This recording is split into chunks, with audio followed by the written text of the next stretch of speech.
Today, you are listening to Think Again Christian, where pop culture and Christian traditions collide with biblical truth. Sponsored by Rainier Christian Schools.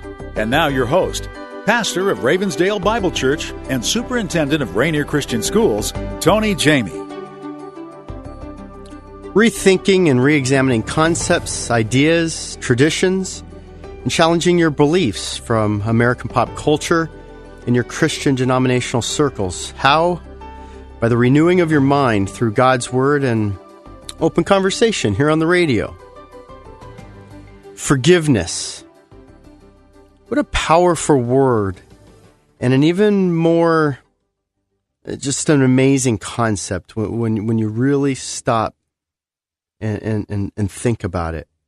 One of the most essential spiritual disciplines for us as believers is to forgive, because it's at the heart of genuine Christianity.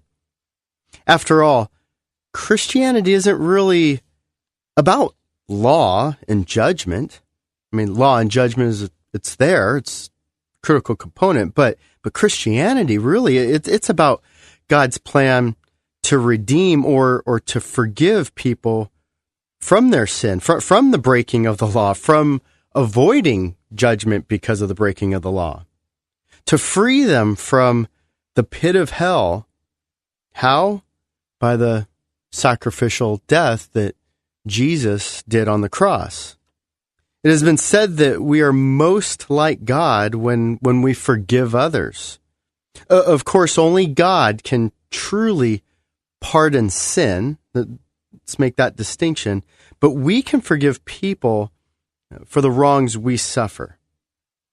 Ironically, we like the concept of forgiveness when it's granted to us, but we're not as liberal when it comes to forgiving others. In my marriage, it's much easier to say, I'm sorry, than, will you forgive me? When you say, will you forgive me, then it's kind of, well, for what? And explain what you mean, and you have to lay that process out. It includes a much longer conversation than just, I'm sorry. Or I'm sorry that I got caught. Or I'm sorry that I made you upset. Well, what's the point? But let me encourage you, especially like in your marriage, be the first to ask for forgiveness, so that we do actually practice that discipline, and really that's the starting point for great conflict resolution in biblical love. When you think about it, love, joy, peace, patience, kindness, goodness, fruits of the Spirit type of stuff. Well, personally, forgiveness has always been a difficult issue for me. As a true old school baseball player, I was trained by Major League Baseball, and years of watching that. My dad was a college baseball coach, to hold grudges. You know, professional baseball players have a long history of carrying on grudges, vendettas on other teams, other players for years, and the way the cycle of works in baseball, unlike football, you know, where you play somebody, you know, in the NFL twice a year. Maybe you see them, you know, game 2 and then game 16. In Major League Baseball, you've got 162 games. You might play somebody right now in April, and you might not play them again until the middle of summer. And so it's been a long time, and, you know, let's let bygones be bygones. No, that is not the way it works in baseball. You may not play a team until the next year, and all of a sudden some guy's getting plunked in the back by a pitcher, and bench clearing brawl happens, and everybody's wondering, well, what happened? Well, something happened last year.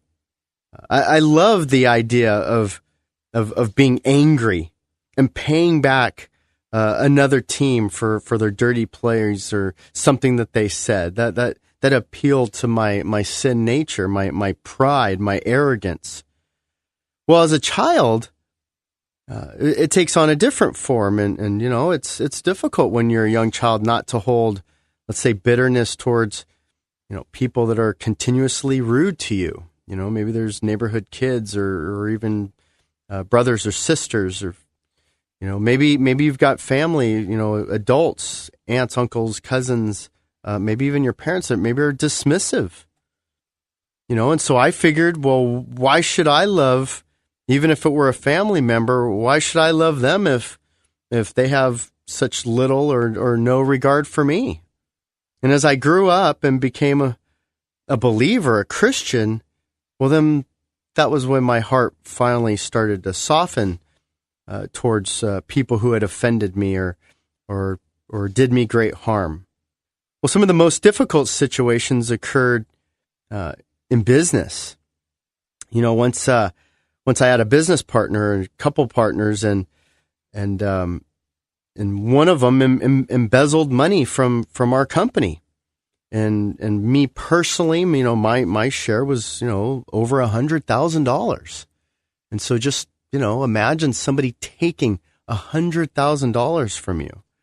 Not only that, but you have the extra reward of when you have partners, and one of your partners steals from the company, he steals from you. Well, you're in this case stealing from other people too, and so then you've got other people who then go after the owners of the company, which was me and my other partner, and we were frauded or defrauded even more than them, and so that took on a whole nother facet of litigation and issues. Just a terrible thing.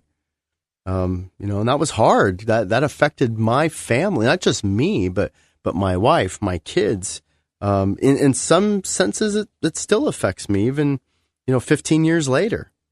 Another time, I was actually offered a position. It was a great opportunity, a kind of an offer that I couldn't refuse, and so I moved my family out of state. We moved into a new town, new house, only to find out that position didn't actually really exist, if you could imagine that. And in fact, that the company had already been sold, and I was kind of down there with nothing. And again, when your wife and your children are affected, those situations are difficult because they affect so many other people, and it's difficult to forgive, to not be bitter, to not be angry, to not want to take matters into your own hands. Well, as a believer, I was able to forgive my partner, and even though it caused me emotional and financial damage, the reason was because of my God who'd forgiven me of my sin.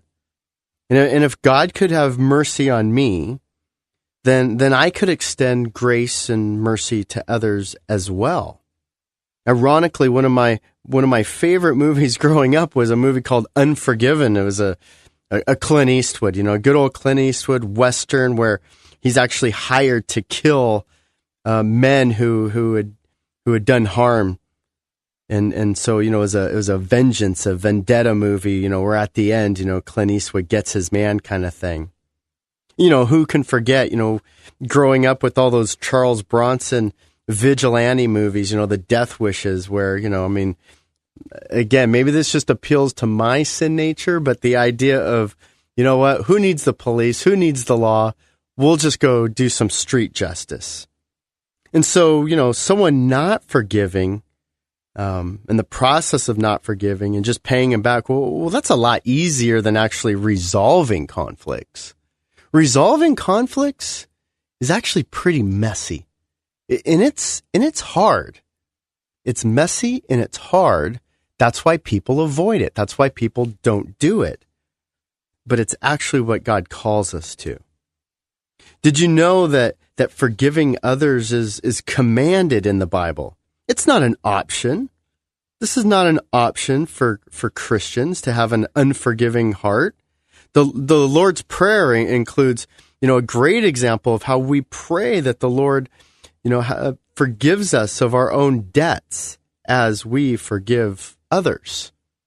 Oh, yeah, we want to be forgiven of our sins, but are we as willing to forgive others? Colossians 3 commands us, and says God's chosen, holy, and dearly loved people. That's us.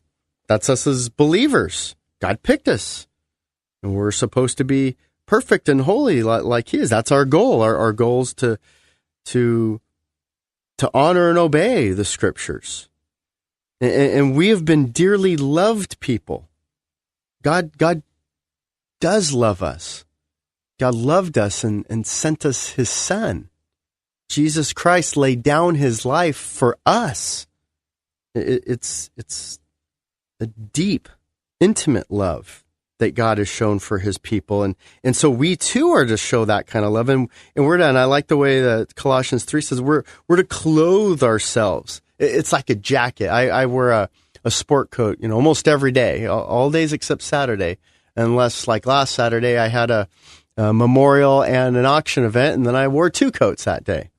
But I've been wearing sport coats and ties for about 20 years. And so we're supposed to clothe ourselves with kindness, with bearing and forgiving one another. And so it's kind of like, you put on your clothing and your coat and your tie are this perfect matching set of being kind and bearing. You know what? Bearing has that idea of carrying the load. You're supposed to kind of be that donkey where, we just keep packing on as much stuff as we can. Well, keep carrying it with kindness.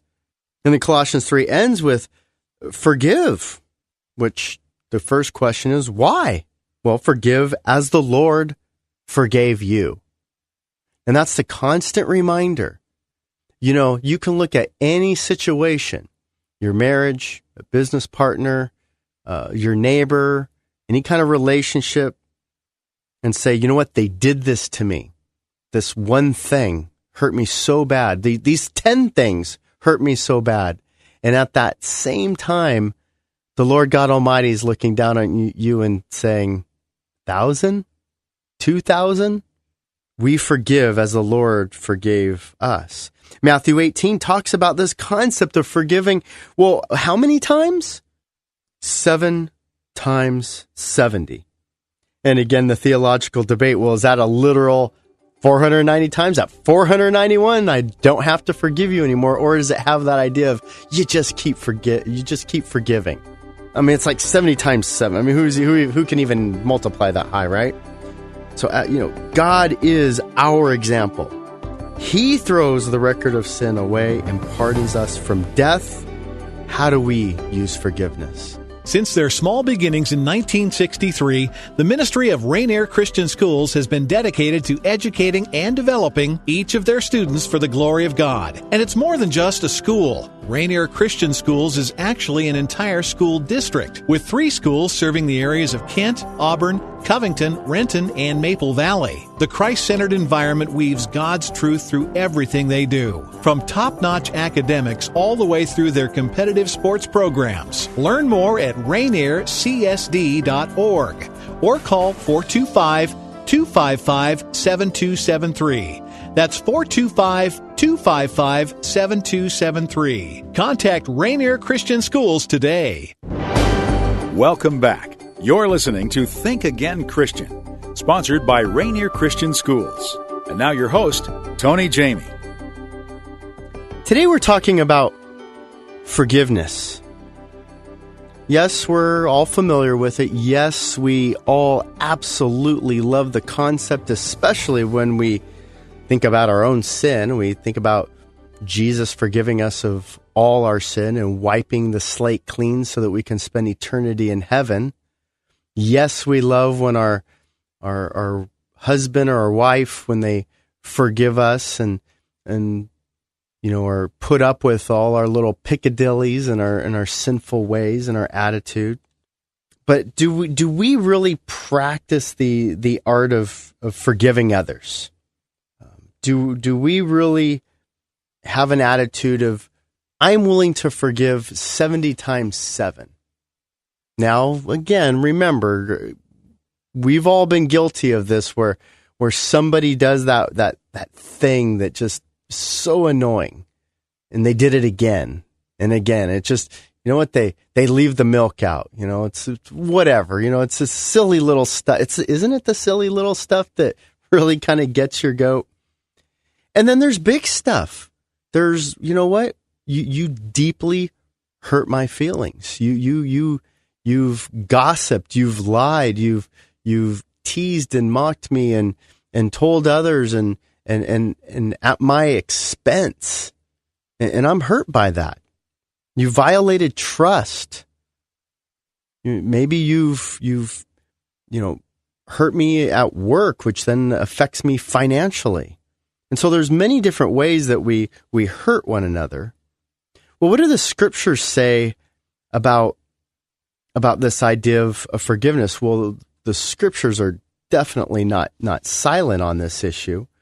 One of my favorite passages is Romans chapter 12, 17, 21. And it goes through and it basically lays out, it kind of steps. I mean, it doesn't say here are 9 steps, but when you really, break them down and this is what forgiveness is. Never pay back evil. Respect what is right. Be at peace with all men. Never take your own revenge. Leave room for the wrath of God.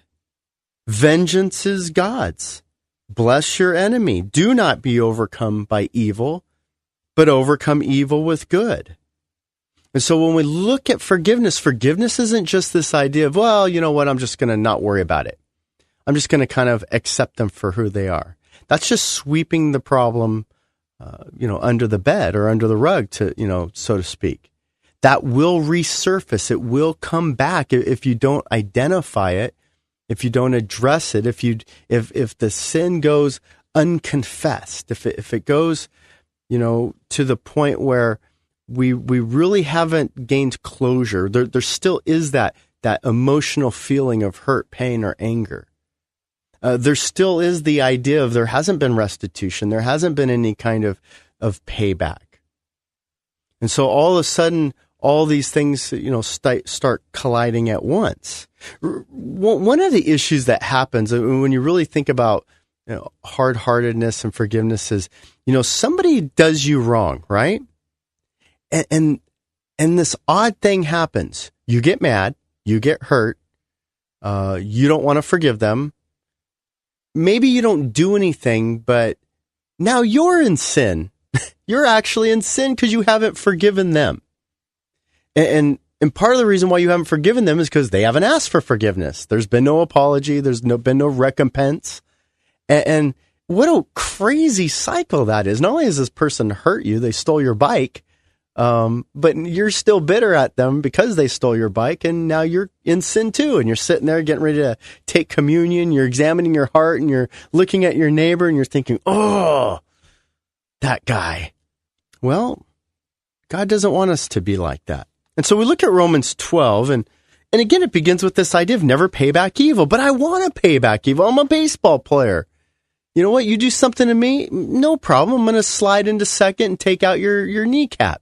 If I'm pitching, I'm going to throw a fastball in your back. If you're, the catcher, I'm going to run you over and, knock you into the backstop. I mean, there's all kinds of little ways that, in baseball to pay back evil. Well, in life, there is too. But when we pay back evil, it keeps us from actually forgiving. See, we feel the right to be satisfied. Remember the old days, you take out the white gloves and you smack the guy across the face. I demand satisfaction, right? So first I'm going to humiliate you by slapping you with the gloves in front of other people. Then I'm going to call you out and we're going to go and we're going to duel to the death. You've done me wrong or evil. I need satisfaction. See, at our core, we want to judge. We want to judge. We want to pull the trigger. We want to be the hangman who lifts the lever.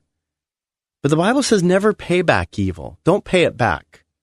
Why? Well, we'll get to that, but the quick answer is because it's not yours to pay back. It's God's. The second aspect we see is respect what is right. Well, what is right? Isn't it right to pay back evil? I thought that was right. I thought it was an eye for an eye, a tooth for a tooth. No, that's a misquote of Scripture. We're to honor God by respecting His precepts, His judgments, His statutes, His ways, all of them from page 1 to the end. And we've been given clear instructions to to do the right thing. And part of the right thing is forgiving. It's being patient. It's being kind. It's being gentle. It's not keeping account of wrongs suffered. That's what's right. Respect that. Can you respect what God has said? Can you trust it? Be at peace with all men as much as you can help. Again, you respect what is right by respecting what God says, and God says, be at peace with all men. That means we're supposed to be peacemakers. We're supposed to pursue peace, not war. We're supposed to humble ourselves to make that deal for peace. We're never to take our own revenge. Sometimes, when it's really, really bad, no, never. Real deep theological term. You can look it up in the Greek. It means never, ever, never. It's not that complex. Doesn't mean sometimes. It means never. Never, ever take out your own revenge. Don't do it. By definition, revenge is unforgiving. How do we reconcile this? Well, you know what you do? Romans 12 says you leave room for the wrath of God. Leave some space. I like that idea. The idea of give God some space to work with. You step aside, let him go to work. Give him some working room. Well, we don't always like the way God goes to work. Recently we've been studying in 1 Kings and this King Ahab. Oh, what a piece of work Ahab is. You know what happens at the end of Ahab? He actually humbles himself before the Lord. I don't like that. I like the idea of his wife Jezebel getting, dead and the dogs licking up her blood. Oh, I like that. Well, we got to check ourselves there, don't we? As a believer, we could scratch out Ahab's name and, we'll just put the little life story of Tony in there and see how well I stack up. We're supposed to be rooting for the repentance. We're supposed to be rooting for transformation. We're supposed to be rooting for redemption, right? I mean, isn't, again, that the core of Christianity? Let God work his own wrath out. And you know what he might do? He might actually forgive somebody and pardon them from sin. We should love that. Vengeance is mine, says the Lord. Vengeance is mine. I will repay. The sin violation, the debt is owed to God. And see, that's the deal, is you can't forgive that sin debt. Only God can, but you can be forgiving to that person. And then it takes this crazy step. Bless your enemy. Oh, how do you know when you've really finally forgiven them? Well, when you don't have that feeling of anger or sadness or, bitterness, and then you actually are ready to bless them. Now, you can really see this in a marriage because you love that person, and you can see how your heart changes. And okay, I'm going to make this right, and you know what? Well, I'm gonna fix this. But what about when it's that enemy? What about when it's that person and they keep doing the same things? And you know what? You're still You're still called to find a way to bless them. Do not be overcome by evil. Don't be overcome by evil, but instead overcome the evil with good. This takes the strongest of spiritual disciplines. It really does. And the strongest of, the fruit of the Spirit, self-control. We're called to have self-control. We can control it. We can govern our bitterness. Why is it so difficult? Well, again, it's because at the heart, we want to pay back evil, and so many people just aren't really that, they don't handle their sin well, and so they don't ask for forgiveness. But our forgiving isn't determined upon that.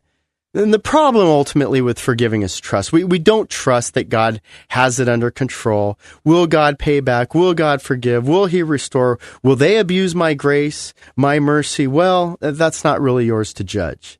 We've seen abuse. We've seen the whole, Catholic confession thing, do what you want, then offer a shallow plea. We see, gracious believers, forgive while sin just goes unconfessed, unrepentant, and with no remorse. It's true, there's abuse, but that's not our concern. Remember, there is no sin that God can't forgive.